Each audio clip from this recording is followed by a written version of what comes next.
Bien, bonjour à toutes et à tous. Nous allons reprendre ces leçons sur la culture sociétale après avoir étudié les inégalités en tout genre et de quelle société nous voulons parler, société libérale. Nous allons passer maintenant à l'étude sommaire du totalitarisme dans ses rapports avec la culture. Voilà. Donc voilà, nous avons vu ça. Maintenant, nous allons voir ceci.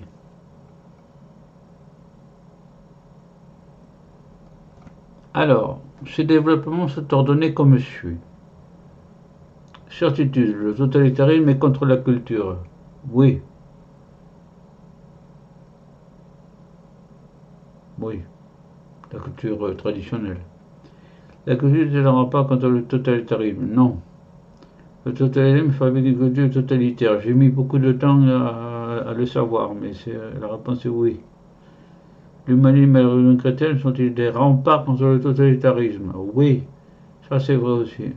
Et puis on mettra un paroxysme du paléolithique, tiré du paléolithique, sur la guerre qui existe depuis longtemps. Première certitude, le totalitarisme est contre la culture, oui.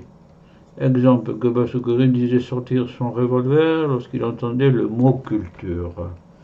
Voici Goebbels. Goebbels et Hitler à Berchtesgaden, c'est-à-dire à la limite des Alpes bavaroises avec l'Autriche, sur fond du congrès de Nuremberg. Deuxième exemple, d'autres totalitarismes religieux. Les talibans déduisent le Bouddha géant.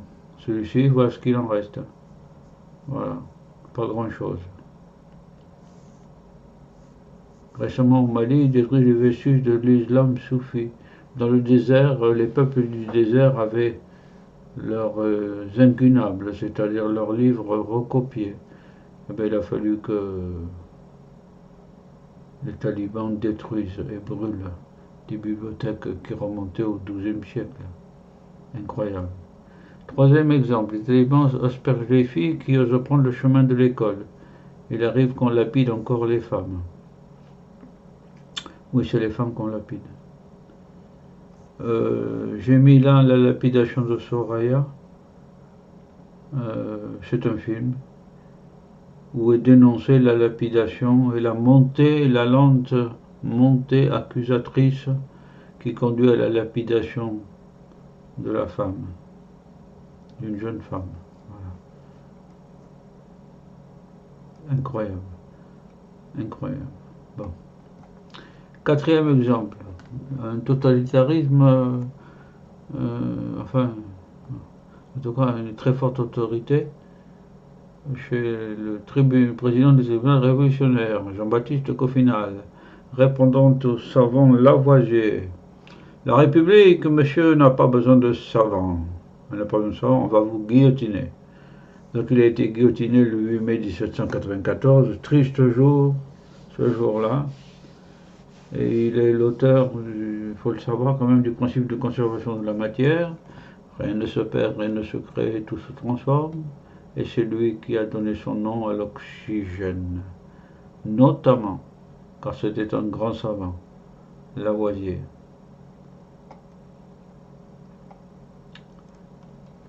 Deuxième certitude, la culture n'est pas contre le totalitarisme. Oui, ben, par exemple, Goebbels était docteur ès lettres. Et d'autres nazis avaient des diplômes de l'enseignement supérieur. Voilà. Bien sûr, la culture n'est pas un rempart. Troisième certitude, le totalitarisme fabrique sa propre culture totalitaire.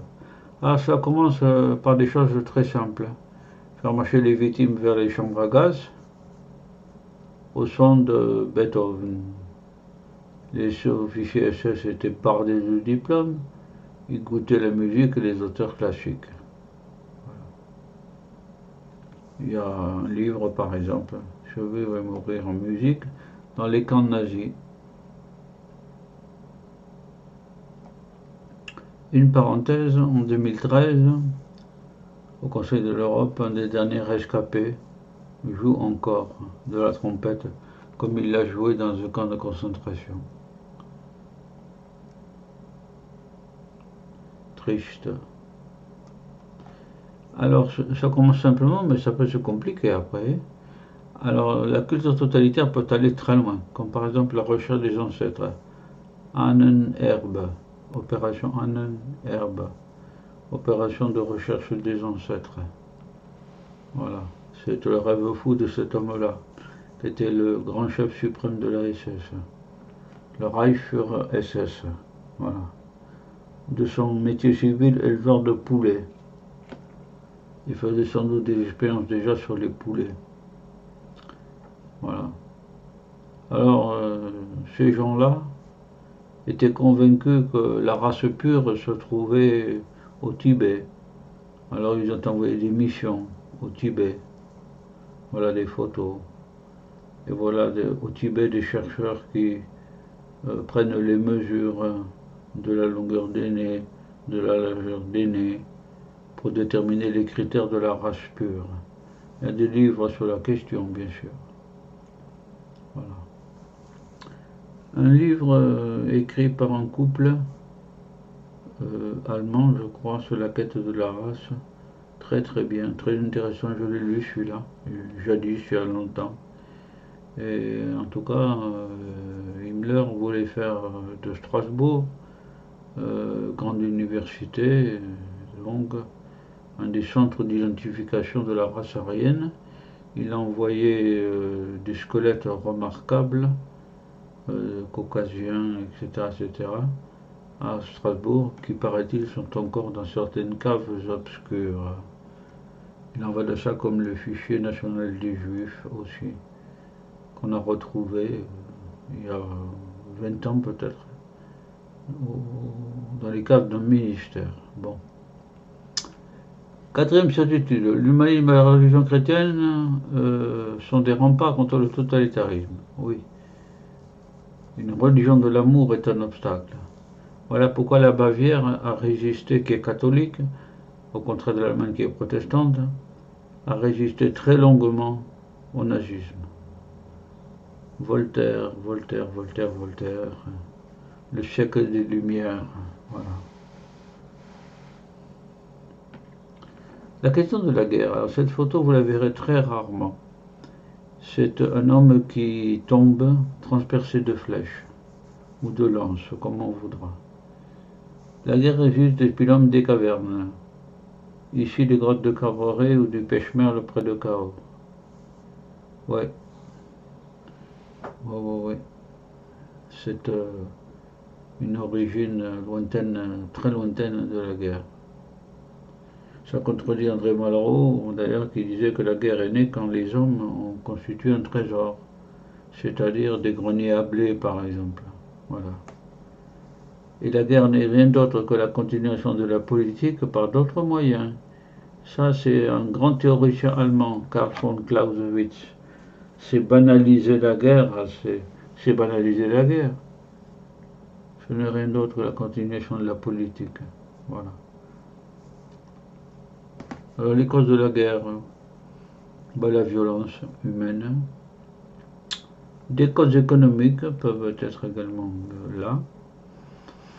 Une richesse minière, par exemple. Et les causes idéologiques sont souvent très fortes. C'est 1870, 1814, 1839, 3 guerres contre l'Allemagne. Des guerres. Et l'idéologie était là. Surtout vers la fin, en tout cas.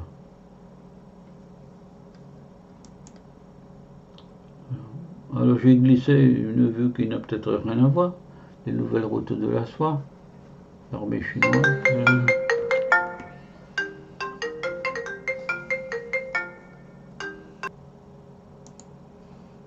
Oui, excusez-moi pour ces appels intempestifs là. Mais donc voilà, j'ai mis les nouvelles routes de la soie que la Chine a réalisées entre la Chine et l'Europe. Voilà. Et maintenant, maintenant ça s'appelle The Belt, la ceinture, parce que ça fait le tour du monde, il paraît. Bon, c'est sans autre ambition documentaire que j'ai mis ça, malgré les sous-marins, l'armée, voilà. Nous venons de parcourir la question de l'autoritarisme et la culture, voilà, et nous passerons à la section 3, l'être et la culture, l'être intellectuel et l'être manuel. Et j'en profite pour vous dire que nous sommes tous dans le sens de la culture, le chapitre premier. Les autres chapitres seront beaucoup plus rapides, moins touffus, hein. Voilà, voici plutôt. Et nous sommes dans le programme culture et le module société. Voilà, module société. Et c'est sur cette nébuleuse du cheval qui m'émerveille toujours que je vais vous quitter. Bonne continuation dans vos activités. Au revoir à toutes et à tous.